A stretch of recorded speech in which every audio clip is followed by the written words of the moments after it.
کتێبی مەملەکەتی پێغەمبەرانە مامۆستا ماکوان کەریمە کە پرفڕۆشتنی کتێب بوو. كتابي شاراز بو نووسینی ديفيد نايكات. كيف تتقن النحو، كيف تتقن الصرف، كيف تتقن البلاغة. دو كتابي تريشيا او انا برفروشتني كتاب تقريبا. ئەگەر پێم بڵێ پڕفرۆشترین کتێب لە لای ئێوە لەو هەفتەی ڕابردوودا چ کتێبێک بووە؟ كتابي شاراز بو نووسینی ديفيد نايكات. طبعا او كتابه باسی نهێنی جیهانەکات ئەو نهێنیانێکە ئەو منەظەمە و ئەو ڕێکخراوە جیهانیانێکات جیهان ئەمڕۆ بەڕێوە دەبن بۆ نمونە دروستکردنی شەڕ، بۆ نمونە دروستکردنی ڤاکسین و کۆرۆنە و ئەو شتە بابەتانە.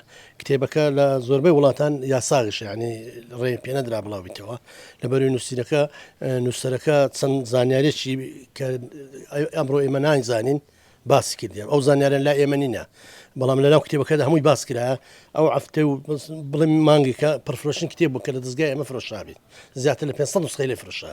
وەکو ناوەندی عەجی قادر کۆی لایمە پرفڕۆشتنی کتێبمان لەو ماوەیە کتێبی مەملەکەتی پێغەمبەرانە مامۆستا ماکوان کەریمە کە پرفڕۆشتنی کتێب بوو بە زووتر کاتشانی مودەتە چکەم توانیمان چاپی زیاتر لێ بکەینەوە.